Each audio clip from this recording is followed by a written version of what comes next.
মহিলাদের জন্য তিতা করল্লার আমল হলো স্বামীর আনুগত্য করা। আজকাল মহিলারা পর্দা করতে রাজি, বোরকা পড়তে রাজি, হাত মোজা দিতে রাজি, পা মোজা দিতে রাজি, তালিম করতে রাজি, নামাজ পড়তে রাজি, তাহাজ্জুদ পড়তে রাজি, সব করতে রাজি, কিন্তু কি করতে রাজি না?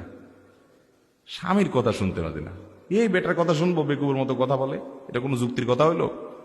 বেটা কি ব্যবসা করবে, মহিলা ওটা নিয়ে পণ্ডিতি করে, সবকিছুতে পণ্ডিতি করে। না ভাই, আপনার বুঝে আসুক আর না আসুক, কোন এক সালাফের স্ত্রী বলেছেন, আমরা আমাদের স্বামীদেরকে, আগের যুগের মানুষরা রাজা বাদশাদেরকে প্রজারা যেরকম সম্মান করতাম, আমরা এরকম সম্মান করতাম। এখন এগুলো নাই, দিনদার মেয়েদের মধ্যেই নাই, স্বামীর আনুগত্য নাই। মেয়েদের জন্য এটা অ্যাসিড টেস্ট যে আমার স্বামীর আনুগত্য, স্বামীর সাথে বেয়াদবি কোন, সর্বোচ্চ সম্মান দেব। আল্লাহ তাআলা তার মাধ্যমে আপনার জান্নাত নিশ্চিত করেছেন, এবং সুখী দম্পতির জন্য এটা কোনো বিকল্প নাই।